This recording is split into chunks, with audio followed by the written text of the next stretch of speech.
केवल मनोरंजन कवि का कर्म होना चाहिए, केवल मनोरंजन कवि का कर्म होना चाहिए, उसमें उचित उपदेश का भी मर्म होना चाहिए, उसमें उचित उपदेश का भी मर्म होना चाहिए। केवल मनोरंजन न केवल मनोरंजन न कवि का कर्म होना चाहिए, उसमें उचित उपदेश का भी मर्म होना चाहिए। ये पंक्तियां हैं राष्ट्र कवि मैथिली शरण गुप्त की। राष्ट्र कवि मैथिली शरण गुप्त ने ये कहा कि काव्य सिर्फ काव्य मनोरंजन के लिए नहीं होना चाहिए, ये काव्य है, इसमें उचित उपदेश भी होना चाहिए, इसमें शिक्षा भी होनी चाहिए, इसमें व्यवहार की, दुनिया की, संसार की और व्यक्तिगत समाज के हित की शिक्षा होनी चाहिए। तो ऐसी ही शिक्षा से ओतप्रोत हमारे यहाँ छायावाद के समानांतर एक काव्य प्रणाली चल रही थी जिसका नाम था राष्ट्रीय काव्यधारा, जिसे राष्ट्रीय काव्यधारा नाम दिया गया। और इस राष्ट्रीय काव्यधारा से संबंधित महत्वपूर्ण पंक्तियां लेकर आए हैं आज की हम इस क्लास में। जी हाँ, नमस्कार सभी साथियों को, राधे राधे। आज की इस क्लास में हम राष्ट्रीय काव्यधारा से संबंधित महत्वपूर्ण पंक्तियां लेकर आए हैं और ये पंक्तियां बहुत पूछी जाती हैं परीक्षा में, बार बार आती हैं। और ये पंक्तियां, इनमें से बहुत सारी पंक्तियां आपको याद भी होंगी, आपको कंठस्थ होंगी। तो आपको सही दिख रहा है, बिल्कुल ठीक है, और आपको बिल्कुल सुनाई भी दे रहा है, ये भी ठीक है। चलिए अब शुरू करते हैं सीधे सीधे। पहला है बुंदेले हर बोलों के मोह हमने सुनी कहानी थी, और खूब लड़ी मर्दानी थी वह झांसी वाली रानी थी। तो इसे तो भाई बच्चा बच्चा जानता है, ऐसा कोई बालक नहीं होगा, छोटा बालक। बचपन में आपने याद की होगी कविता, वो कविता आज भी आपको याद होगी, वो पंक्तियाँ आज भी आपको याद होंगी। तो ये पंक्तियाँ बहुत महत्वपूर्ण पंक्तियाँ हैं, ठीक है। तो इन पंक्तियों को आप कंठस्थ करके रखेंगे, ठीक। बहुत महत्वपूर्ण पंक्तियाँ हैं।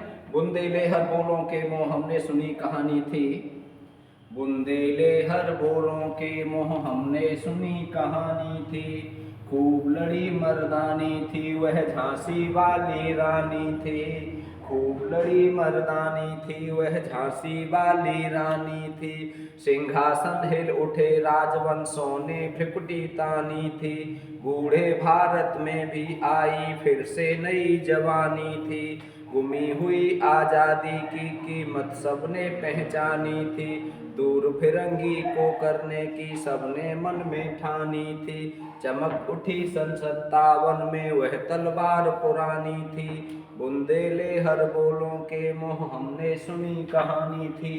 बहुत सुंदर कविता है, जितनी प्रशंसा की जाए उतनी ही कम है, और बहुत महत्वपूर्ण भी है और बहुत पूछी भी गई है, ठीक है। सुभद्रा कुमारी चौहान झांसी की रानी कविता इन्होंने लिखी है, उस झांसी की रानी कविता से ये पंक्तियां संकलित हैं, ठीक है।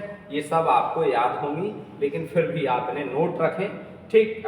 अगली लाइन में है चाह नहीं मैं सुरवाला के गहनों में गूंथा जाऊं, चाह नहीं मैं सुरवाला के गहनों में गूंथा जाऊं, चाह नहीं प्रेमी माला में बिंद प्यारी को ललचाऊं, चाह नहीं सम्राटों के सब पर है हर डाला जाऊं, चाह नहीं देवों के सिर पर चढ़ूं भाग्य पर इठलाऊं, मुझे तोड़ लेना बनमाली उस पथ पर तुम देना फेंक, मातृभूमि पर शीश चढ़ाने जिस पथ जावे वीर अनेक। ये भी इम्पोर्टेंट है, ठीक है। चाह नहीं मैं सुरवाला के गहनों में गूंथा जाऊं, बहुत ठीक है। ये सुभद्रा कुमारी चौहान, इनकी जीवनी किसने लिखी है?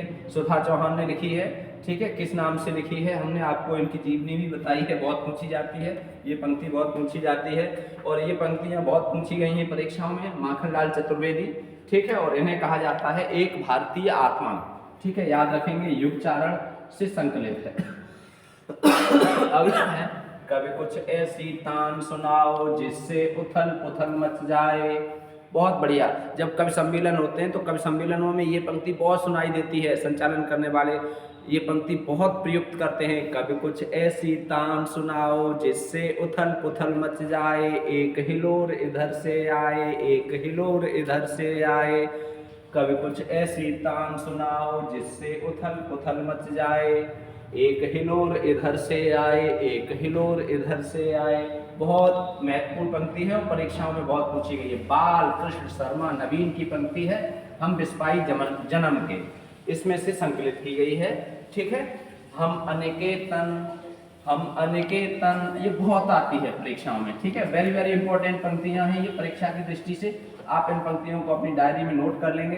ठीक है, याद रखेंगे, हम अनिकेतन, हम अनिकेतन। ठीक है, अनिकेत कहते हैं जिसका कोई घर न हो। कौन कहते हैं? बालकृष्ण शर्मा नवीन। जब बालक थे कृष्ण तब वो अनिकेत थे, उनका कोई घर नहीं था। अपने घर में भी माखन चुराते थे, दूसरे के घर में भी, तीसरे के घर में भी, पूरे ब्रज में, पूरे नंदगांव में, पूरे गोकुल में क्या करते थे? अपना ही घर समझते थे। ठीक है, उनका कोई घर अपना नहीं था, उनका सब घर अपने हैं। रस्म लेखा में संकलित है, बहुत बढ़िया है। मुझे तोड़ लेना वनमाली, उस पथ पर तुम देना फेंक, जिस मातृभूमि पर शीश चढ़ाने, जिस पथ जावे वीर अनेक। बहुत महत्वपूर्ण है। ऊपर हमने इसका एक हिस्सा पढ़ लिया है, माखनलाल चतुर्वेदी। ठीक है, अलग अलग यहाँ से भी पूछा जाता है और वहाँ से भी पूछा जाता है। अगला देखो अब सुभद्रा कुमारी चौहान का। सिंहासन हिल उठे राजवंशों ने, भ्रिकुटी तानी थी, बूढ़े भारत में आई, फिर से नई जवानी थी।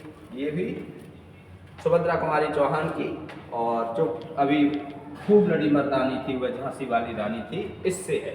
ठीक, पीली सरसों ने दिया रंग, पीली सरसों ने दिया रंग, भूषण या कर चंद नहीं, बिजली भर दे वह छंद नहीं, बिजली भर दे वह छंद नहीं है, कलम बधी स्वच्छंद नहीं, फिर हमें बताए कौन हंत, वीरों का हो कैसा वसंत, वीरों का हो कैसा वसंत। ये कविता इसी नाम से है, वीरों का हो कैसा वसंत। सुभद्रा कुमारी चौहान की कविता है, वीरों का हो कैसा वसंत। Very very important. कविता का नाम भी पूछा जाता है, ये कविताएं भी पूछी जाती हैं और ये पंक्तियां भी पूछी जाती हैं।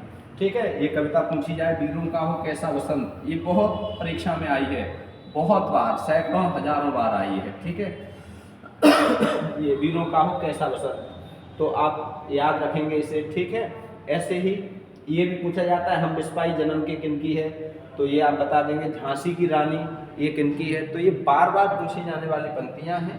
ठीक है, बहुत महत्वपूर्ण पंक्तियां आपकी परीक्षा के लिए राम बाण साबित होने वाली हैं। चलिए, तो ये महत्वपूर्ण 7 पंक्तियां थीं और इनकी कौन सी रचना में संकलित हैं ये सब हमने जाना। और भले ही कम है लेकिन अच्छा है, थोड़ा थोड़ा पढ़ो, बूंद बूंद से ही घड़ा भरता है। ठीक है, कड़ कड़ से ही, एक एक पैसे से ही धन इकट्ठा होता है। ऐसे ही क्षण क्षण करके विद्या इकट्ठी होती है। थोड़ी थोड़ी विद्या इकट्ठी करते रहो, एक दिन होगा ज्ञान का भंडार। ठीक है, राधे कृष्ण।